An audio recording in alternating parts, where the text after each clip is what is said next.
વધુ એક બ્રિજમાં ગંભીર ક્ષતિ સામે આવી છે। અમદાવાદ મ્યુનિસિપલ કોર્પોરેશનની વધુ એક બેદરકારી સામે આવી। નિરીક્ષણ બાદ વધુ એક બ્રિજમાં ક્ષતિ જોવા મળી છે અને આ ક્ષતિ ગંભીર છે। સુભાષ બ્રિજ બાદ વધુ એક બ્રિજમાં સ્પાન જોઈન્ટ ખુલી ગયા। ઇન્કમટેક્સના અરુણ જેટલી ઓવરબ્રિજના સ્પાન જોઈન્ટ માટે લગાડવામાં આવેલા સ્ક્રૂ ખુલ્લા જોવા મળ્યા। આ તસવીરો તમે જોઈ શકો છો।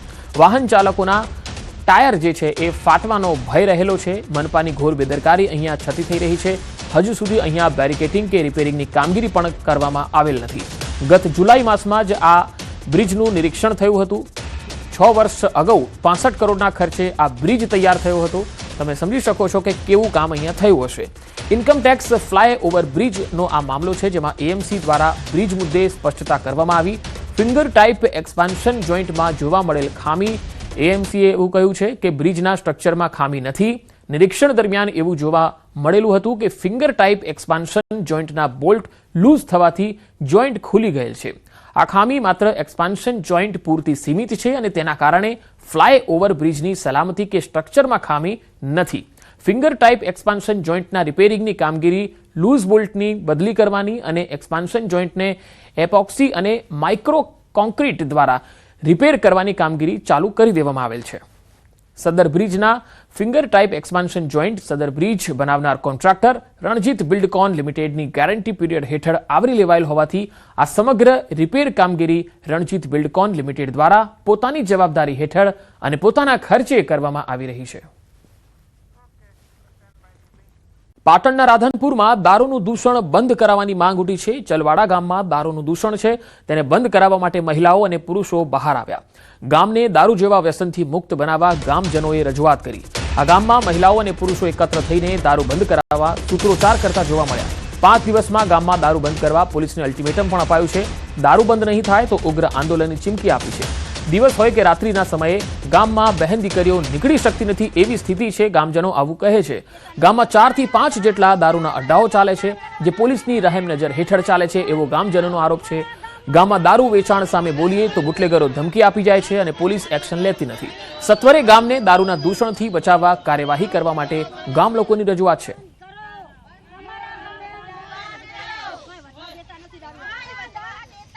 દરેક સમાજના યુવાનો અહીંયા દારૂ પીને ફરતા હોય છે અને મહિલાઓને હેરાન કરતા હોય છે।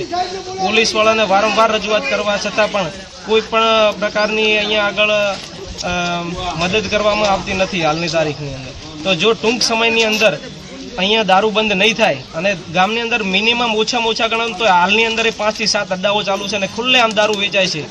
ઘરે ઘરે અડ્ડા છે અને દારૂ બહુ જ વેચાય છે અને દારૂવાળાના અડ્ડે જાય તો અમે ફરિયાદ લઈને જાય તો અમને એમ કહે છે કે તમે શું કરી લેશો। પોલીસવાળા કે શું કરી લેશો, અમને બધા એમ ધમકી આલે છે। ધમકી આલીને એમ કહે છે કે અમે તો દારૂ વેચવાના છે, તમારાથી જે થાય એ કરી લો। સાહેબ, અમારા ગામમાં દારૂ વેચાય છે, સાહેબને ખબર છે, વારંવાર સાહેબને ખબર છે કે દારૂ આ બંધ થતો નહીં। એ આવે છે તો અહીંયાને આ હપ્તાની લઈને જાય છે તો અહીંયાને ખબર નથી કે દારૂ આ બંધ કરા, બરાબર। તો અમારે દારૂ પીને હાજે આવી ના આવે એવી ગાલીઓ બોલે છે। બૈરા છોકરાઓને હાજે ખસીને રોટલો ખાવા નહીં દેતા। લગભગ છેલ્લા ઘણા સમયથી મારા ગામની અંદર દારૂ વેચાય અને લગભગ હમણાં પણ ભૂતકાળમાં એક 25 લાખનો વિદેશી દારૂ પકડાણો હતો। હિટલિસ્ટમાં તો છે જ મારું ગામ, બરાબર। ઘણા સમયથી ગામ લોકોની રજૂઆત છે કે દારૂ બંધ કરવામાં આવે, પણ દારૂ બંધ થતો નથી। અત્યારે જે દારૂ પીવાથી જે લોકોને ત્રાસ છે એમાં આ મહિલાઓ બધી ભેગી થઈ છે, એમને એમના પતિઓ દારૂ પીને હેરાન કરે છે, બહુ હેરાન કરે છે। આણંદના બાકરોલમાં જાહેરમાં મારામારીનો બનાવ બન્યો। લાકડી લઈને જાહેરમાં અસામાજિક તત્વો બાખડ્યા। લુખ્ખા તત્વોનો પોલીસને ખુલ્લો પડકાર। મારામારી પાછળનું કારણ અકબંધ છે। આ તસવીરો જુઓ। વિડીયો સોશિયલ મીડિયામાં વાયરલ થઈ રહ્યો છે। ચરોતર નગરી આણંદના બાકરોલ વિસ્તારનો આ બનાવ છે, જ્યાં સામાજિક તત્વો જાહેરમાં મારામારી કરી રહ્યા છે। બાકરોલ વિસ્તાર આણંદનો મહત્વપૂર્ણ ટ્રાફિકથી ધમધમતો વિસ્તાર કહેવાય છે અને લાકડી લઈને અહીંયા જાહેરમાં અસામાજિક તત્વો આવે છે અને મારામારી કરવા લાગી જાય છે। અહીંયા લોકોના ટોળા પણ એકત્ર થયા હતા। અહીંયા ના તો એમને કાયદાનો ડર છે, ના પોલીસનો ડર છે। આવા અસામાજિક અને લુખ્ખા તત્વો સામે પોલીસે કડક હાથે કામ લેવાની જરૂર છે, કારણ કે આણંદ, વિદ્યાનગર, બાકરોલ આ તમામ જે વિસ્તારો છે એ હવે અસામાજિક તત્વોના ગઢ બનતા જઈ રહ્યા છે।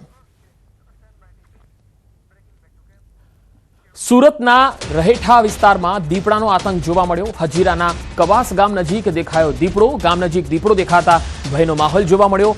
લોકોએ દીપડો દેખાતા વન વિભાગને જાણકારી આપી. વન વિભાગે દીપડાને પકડવા તાત્કાલિક પાંજરા મૂક્યા હતા. હાલ તો ગામ નજીક દીપડો દેખાતા ગામ લોકોમાં ભય જોવા મળી રહ્યો છે. હજીરાના કવાસ ગામ નજીક આ દીપડો દેખાયો છે, જેથી ગામ લોકો હવે બહાર નીકળવા માટે પણ ભય અનુભવે છે અને આ દીપડાને જલ્દી પકડવામાં આવે તેવી તેઓની માંગ છે. વન વિભાગે હાલ તો દીપડાને પકડવા તાત્કાલિક પાંજરા ગોઠવ્યા છે. સુરતના રહેઠા વિસ્તારમાં આ દીપડાનો આતંક જોવા મળ્યો. આ રહેઠા વિસ્તાર જે હજીરામાં કવાસ ગામ નજીક આવે છે, ત્યાં આ દીપડો જોવા મળ્યો છે. ગામ લોકોમાં હાલ ભયનો માહોલ છે. ગામ લોકો હવે એકલા બહાર જવાનું ટાળી રહ્યા છે. ભય પેસી ગયો છે લોકોમાં, કારણ કે બહાર નીકળે અને ફરી એકવાર દીપડો તેના પર હુમલો ન કરી દે. વધુ માહિતી મેળવીએ. સુરતથી સંવાદદાતા કીર્તેશ પટેલ મારી સાથે જોડાયા છે. કીર્તેશ, આ વિસ્તારમાં પહેલી વખત દીપડો દેખાયો છે કે અગાઉ પણ જોવા મળ્યો છે?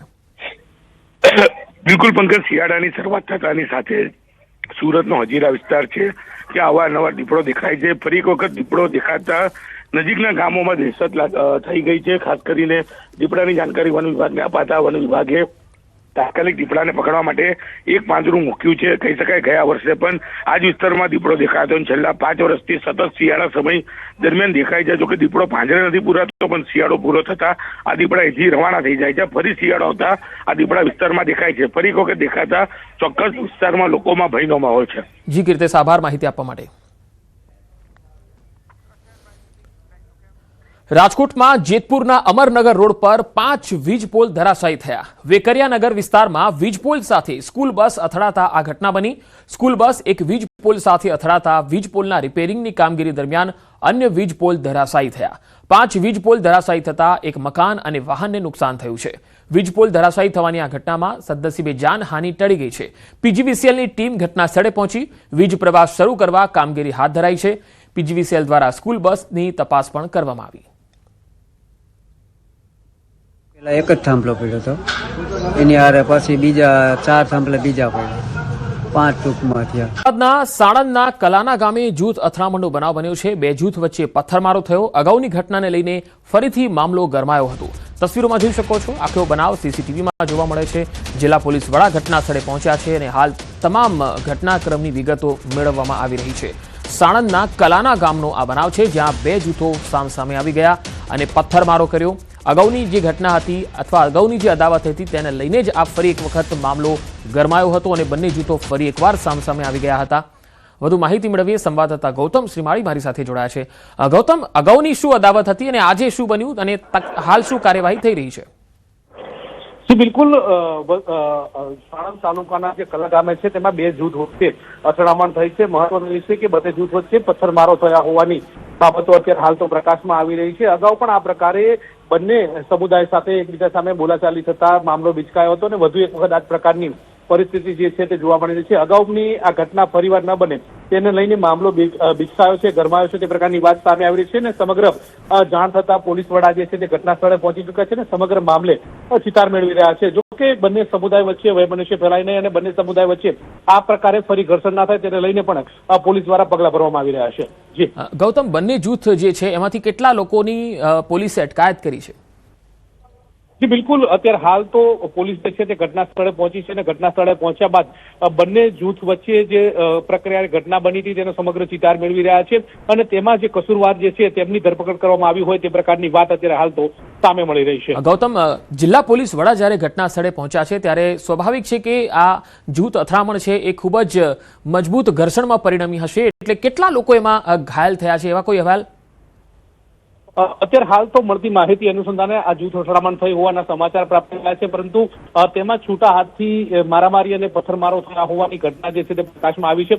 પરંતુ હજુ સુધી એ સામે નથી આવ્યું કે કેટલા લોકો ઘાયલ થયા છે. પરંતુ પોલીસ દ્વારા અત્યારે હાલ તો સમગ્ર મામલે તપાસ કરવામાં આવી રહી છે અને જે ઘટના સ્થળ જે છે તેની ચિતાર મેળવવામાં આવી રહી છે, જેમાં પોલીસ વડા જે છે તે પણ ઘટના સ્થળે પહોંચ્યા છે. જોકે 2 સમુદાય વચ્ચે આ વૈમનસ્ય ફેલાયું છે અને તેના કારણે પથ્થરમારો થયો હોવાનું સામે આવ્યું છે.